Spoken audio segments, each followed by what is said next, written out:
Hi hello friends, welcome to my channel Krithika's lifestyle blogs. ಎಲ್ಲರೂ ಹೇಗಿದ್ದೀರಾ? ಎಲ್ಲರೂ ಚೆನ್ನಾಗಿದ್ದೀರಾ ಅಂತ ಭಾವಿಸ್ತಾ ಬನ್ನಿ ಇವತ್ತಿನ ಬ್ಲಾಗ್ ಸ್ಟಾರ್ಟ್ ಮಾಡೋಣ. ಇವತ್ತಿನ ಬ್ಲಾಗಲ್ಲಿ ಬಂದು ಅಮ್ಮ ಮನೆಗೆ ಹೋಗಿದ್ವಿ, ಅದನ್ನು ಶೇರ್ ಮಾಡ್ಕೊಳ್ತಾ ಇದ್ದೀನಿ. ತುಂಬ ದಿನ ಆಗಿತ್ತು, ಅಂದರೆ ಉಸ್ಕೂರು ಜಾತ್ರೆಗೆ ಹೋಗ್ಬಿಟ್ಟು ಬಂದಿದ್ದು. ಹತ್ತತ್ರ 2 ತಿಂಗಳು ಆಗ್ತಾ ಬಂತು. ಯಾಕೋ ತುಂಬ ನೋಡಬೇಕು ಅಂತ ಅನಿಸ್ತಾ ಇತ್ತು. ಹಂಗಾಗಿ ನಮ್ಮ ಮನೆಯವ್ರಿಗೆ ಹೇಳಿದೆ ಊರಿಗೆ ಹೋಗ್ಬಿಟ್ಟು ಬರೋಣ ಅಂತ.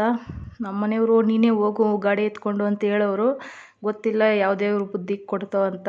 ಹೋಗ್ಬಿಟ್ಟು ಬರೋಣ ಅಂತ ಹೇಳಿದ್ದಕ್ಕೆ ಸರಿ ನಡೀರಿ ಅಂತ ಹೋಗ್ಬಿಟ್ಟು ಬಂದ್ವಿ. ಇನ್ನೂ ಹಸು ಮನೆಯಲ್ಲಿ 10 ಗಂಟೆ ಕರೆಂಟ್ ಬಂದಿದ್ರೆ ಎಲ್ಲ ಕೆಲಸ ಹಸುಗಳು ತೊಳೆದ್ಬಿಟ್ಟು ಹಸುಗಳಿಗೆಲ್ಲ ಹುಲ್ಲಾಕಿ ಹೋಗ್ಬಿಡ್ಬೋದಾಯಿತು. ಆದರೆ 12 ಗಂಟೆಗೆ ಕರೆಂಟ್ ಕೊಡೋದ್ರಿಂದ ಹಸುಗಳು ತೊಳೆಯೋಕ್ಕಾಗಿಲ್ಲ. ಇನ್ನು ಹಸುಗಳಿಗೆ ತಪ್ಪೆಗಳೆಲ್ಲ ಇಕ್ಕಿದ್ವಲ್ಲ, ಅದನ್ನೆಲ್ಲ ಎತ್ತಾಕ್ಬಿಟ್ಟು ಹುಲ್ಲುಗಳೆಲ್ಲ ಹಾಕ್ಬಿಟ್ಟು ಹೋಗಿದ್ವಿ. ಹೋಗೋಷ್ಟರಲ್ಲೇ ಇಲ್ಲಿಂದ 1 ಗಂಟೆ ಆಗಿತ್ತು. ಇನ್ನು ಅಲ್ಲಿಂದ ಬರೋಷ್ಟರಲ್ಲಿ ಕರೆಕ್ಟಾಗಿ 3:30 ಇಲ್ಲಿದ್ವಿ. ಇನ್ನೆಷ್ಟೊತ್ತು ನಾವು ಅಲ್ಲಿರ್ತೀವಿ ಅಂತ ನೀವೇ ಲೆಕ್ಕ ಹಾಕ್ಕೊಳ್ಳಿ. ಏನು ಮಾಡೋಕ್ಕೂ ಆಗೋಲ್ಲ, ನಮ್ಮ ಸಿಚುವೇಶನ್ ಹಂಗಿದೆ. ಯಾಕಂದರೆ ಹಸುಗಳು ಇಟ್ಕೊಂಡ್ರೆ ಎಲ್ಲೂ ಕೂಡ ಹೋಗೋಕ್ಕಾಗಲ್ಲ. ಬೇರೆ ಯಾರಾದರೂ ಹೆಲ್ಪಿಗಿದ್ರೆ ಏನೋ ಅನ್ಬೋದು, ನಾವೇ ಮಾಡೋದಲ್ವ. ಸೊ ಹಂಗಾಗಿ ಎಲ್ಲ ಹುಲ್ಲುಗಳೆಲ್ಲ ಹಾಕ್ಬಿಟ್ಟು ಹೋಗಿದ್ವಿ. ಇನ್ನು ಅಮ್ಮನ ಮಾತಾಡ್ಸ್ಕೊಂಡು ಬಂದ್ಬಿಡೋಣ ನೋಡಿಕೊಂಡು. ಯಾಕೋ ತುಂಬ ನೋಡಬೇಕು ಅಂತ ಅನಿಸ್ತಾಯಿತ್ತು. ಅದು ಅಲ್ಲದೆ ನಮ್ಮ ಅಜ್ಜಿಗೆ ಸ್ವಲ್ಪ ಹುಷಾರಿದ್ದಿಲ್ಲ. ಸೊ ಹಂಗಾಗಿ ಅಜ್ಜಿನೂ ನೋಡಿಕೊಂಡು ಅಮ್ಮನೂ ನೋಡಿಕೊಂಡು ಬಂದ್ಬಿಡೋಣ ಅಂತೇಳಿ ಹೋಗಿದ್ವಿ. ಹೋಗೋಷ್ಟರಲ್ಲಿ ನನ್ನ ತಂಗಿ ಬಿರಿಯಾನಿ ಮತ್ತು ಕಬಾಬ್ ಮಾಡಿದ್ಲು. ಮತ್ತು ನಾನು ಬಂದಿದ್ದ ದಿನವೇ ನಮ್ಮ ಚಿಕ್ಕಮ್ಮನ ಮಗಳು ಬರ್ತೀನಿ ಅಂತ ಹೇಳಿದ್ಲು. ಇನ್ನೂ ಅವ್ರು ಬರೋವರೆಗೂ ಕಾಯೋಕ್ಕಾಗಲ್ಲ, ಲೇಟಾಗುತ್ತೆ ಅಂತ ಹೇಳ್ಬಿಟ್ಟು ನಾನು ಬಂದು ಅಮ್ಮನ ನೋಡಿಕೊಂಡು ಹೋದೆ. ಅವಳು ನಾನು ಬಂದ ಮೇಲೆ ಬಂದಿದ್ಲಂತೆ.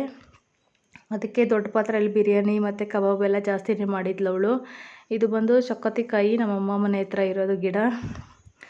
ಇನ್ನು ಜಾಸ್ತಿ ಏನು ವೀಡಿಯೋ ಮಾಡ್ಕೊಂಡಿಲ್ಲ, ಯಾಕಂದರೆ ಹೋಗೋದೇ ಒಂದು ಸ್ವಲ್ಪ ಹೊತ್ತು. ಇನ್ನು ಅಮ್ಮ ಜೊತೆಲಿ ಮಾತಾಡಿದ್ರೆ ವೀಡಿಯೋ ಮಾಡ್ಕೊಂಡು ಕೂತ್ಕೊಳ್ಳೋಕ್ಕಾಗುತ್ತಾ? ಸೊ ಹಂಗಾಗಿ ನಮ್ಮಮ್ಮನ ಹೋಗಿ ನೋಡಿದ್ಮೇಲೆ ಸ್ವಲ್ಪ ಸಮಾಧಾನ ಆಯಿತು.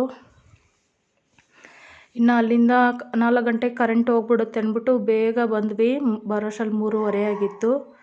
ಹಸುಗಳಿಗೆ ನೀರು ಇಟ್ಟಿಲ್ವಲ್ಲ, ಸೊ ಹಂಗಾಗಿ ಕರೆಂಟ್ ಹೋಗ್ಬಿಟ್ರೆ ಇನ್ನು ಕೈಯಲ್ಲಿ ಎತ್ತಿ ಉಯ್ಬೇಕು ಬಕೆಟಲ್ಲಿ ಅಂದ್ಬಿಟ್ಟು ಬೇಗ ಬೇಷನ್ನು ಎಲ್ಲ ಇಟ್ಟು ಪೈಪ್ ಎಳೆದು ನೀರು ಬಿಟ್ವಿ. ಎಲ್ಲ ಹಸುಗಳಿಗೂ ನೀರು ಬಿಟ್ಟಿದ್ದಾಯಿತು. ಈಗ ಮೇಲ್ಗಡೆನೂ ಸ್ವಲ್ಪ ಬಿಟ್ಟಿದ್ನಲ್ವ ಇದು ನೀರು, ಅದಕ್ಕೆ ಸ್ವಲ್ಪ ಇಲ್ಲಿ ನೀರು ನಿಂತ್ಕೊಳ್ಳೋ ಕಸ ಎಲ್ಲ ಇತ್ತು. ಸೊ ಹಂಗಾಗಿ ಅದನ್ನೇ ತಳ್ತಾ ಇದ್ದೀನಿ ನಾನಿಲ್ಲಿ. ಬೆಳಗ್ಗೆ ಹಸುಗಳು ತೊಳೆದಿಲ್ವಲ್ಲ, ಮೇಲೆ ಸ್ವಲ್ಪ ನೀರು ಬಿಟ್ಟರೆ ಸ್ವಲ್ಪ ಬಿಸಿಗೆ ತಣ್ಣಗಿರುತ್ತೆ ಅಂತ ಹೇಳಿ ತೊಳ್ಕೊಳ್ತಾ ಇದ್ದೀನಿ.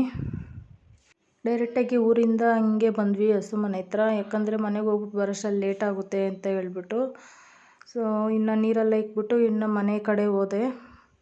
ಮನೆ ಹತ್ರ ಸಾಯಂಕಾಲ ಒಂದು 6 ಗಂಟೆಯಲ್ಲಿ 6:30 ಮಳೆ, ಜೋರು ಮಳೆ.